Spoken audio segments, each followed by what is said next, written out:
Hello all, இன்னைக்கு நம்ம பார்க்க போற டாபிக் என்னன்னு பார்த்தோம்னா fibroid during pregnancy.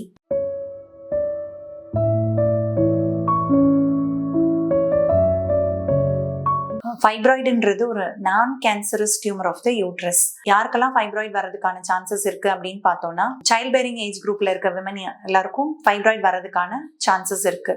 About 40 to 50% of women will have a chance to get fibroid during their lifetime. என்னென்ன டைப்ஸ் ஆஃப் ஃபைப்ராய்டு இருக்கு அப்படின்னு பார்த்தோம்னா, submucous fibroid, intramural fibroid and subserosal fibroid இருக்கு. யூட்ரைன் கேவிட்டிக்குள்ளே வர ஃபைப்ராய்டை சப்மியூக்கஸ் ஃபைப்ராய்டுன்னு சொல்லுவோம். யூட்ரைன் மஸ்குலேச்சர்ல வர ஃபைப்ராய்டை வந்து இன்ட்ராமியூரல் ஃபைப்ராய்டுன்னு சொல்லுவோம். சப்சீரோசல் ஃபைப்ராய்டுன்றது யூட்ரைன் மஸ்குலேச்சருக்கு வெளியில வர ஃபைப்ராய்ட்ஸை நம்ம சொல்லுவோம்.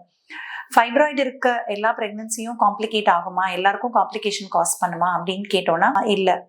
ஒரு 10 to 20% of fibroid will develop complications during pregnancy. பிரெக்னன்சியில் என்னென்ன காம்ப்ளிகேஷன்ஸ் ஃபைப்ராய்டுனால வரலாம் அப்படின்னு பார்த்தோம்னா, ஃபர்ஸ்ட் ட்ரைமஸ்டர் ஆஃப் பிரெக்னன்சியில் மிஸ்கேரேஜ் வரதுக்கு சான்சஸ் இருக்கு, ப்ளீடிங் வரதுக்கு சான்சஸ் இருக்கு. சப்மியூக்கஸ் ஃபைப்ராய்டு இருக்கிற பேஷண்ட்ஸ்க்கு ரெக்கரண்ட் பிரெக்னன்சி லாஸ் ஆகிறதுக்கான சான்சஸ் ஜாஸ்தி. செகண்ட் ட்ரைமஸ்டர் ஆஃப் பிரெக்னன்சி பார்த்தோம் அப்படின்னா சேம் மிஸ்கேரேஜ், ப்ளீடிங் வரதுக்கான சான்சஸ் இருக்கு. ரெட் டீஜெனரேஷன் ஆஃப் ஃபைப்ராய்டுன்னு சொல்லுவோம். நார்மலாக டியூரிங் பிரெக்னன்சி ஹார்மோன்னால யூட்ரஸ் எப்படி க்ரோ ஆகுதோ அதே மாதிரி ஃபைப்ராய்டும் சில பேஷண்ட்ஸ்க்கு க்ரோ ஆகிறதுக்கான சான்சஸ் இருக்கு.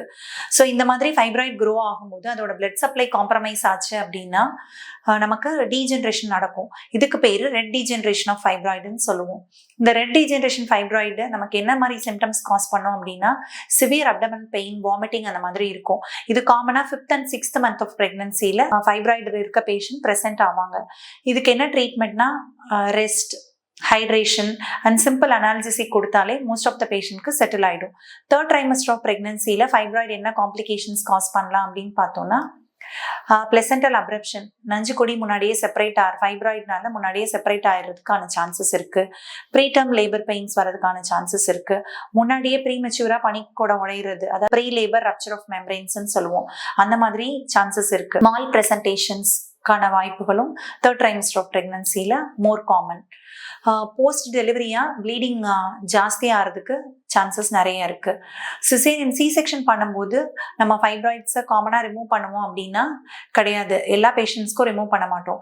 பேபி டெலிவரி பண்ணும்போது ஏதாவது ஆன் த வேல ஃபைப்ராய்டு என்கவுண்டர் பண்ணுறோம் அப்படின்னா அந்த ஃபைப்ராய்டு மட்டும் ரிமூவ் பண்ணுவோம். ஏன் ஃபைப்ராய்டு ரிமூவ் பண்ணுறது இல்லை அப்படின்னா, நார்மலாகவே ஃபைப்ராய்டு காம்ப்ளிகேட்டிங் ப்ரெக்னன்சியில் ப்ளீடிங் ஜாஸ்தியாக இருக்கும். ஃபைப்ராய்டு ரிமூவ் பண்ணும்போது இன்னும் ப்ளீடிங் அதிகமாக இருக்கும். அதனால காமனாக நம்ம பேஷண்ட்ஸ்க்கு அட்வைஸ் பண்ணுறது என்ன அப்படின்னு பார்த்தோம்னா, போஸ்ட் டெலிவரியா 3 to 6 monthsக்கு அப்புறம் ஸ்கேன் பண்ணிட்டு ஃபைப்ராய்ட் சைஸ் வந்து ஷ்ரிங்க் ஆகிறதுக்கு சான்சஸ் இருக்கு. ஸோ ஸ்கேன் பண்ணி பார்த்துட்டு ஃபைப்ராய்டு ரொம்ப சிம்டமேட்டிக்காக இருந்தது அப்படின்னா மயோமெக்டமி அட்வைஸ் பண்ணுவோம், லேப்ரஸ்கோபிக்கலாவோ இல்லை ஓப்பன் மயோமெக்டமி. தேங்க்யூ.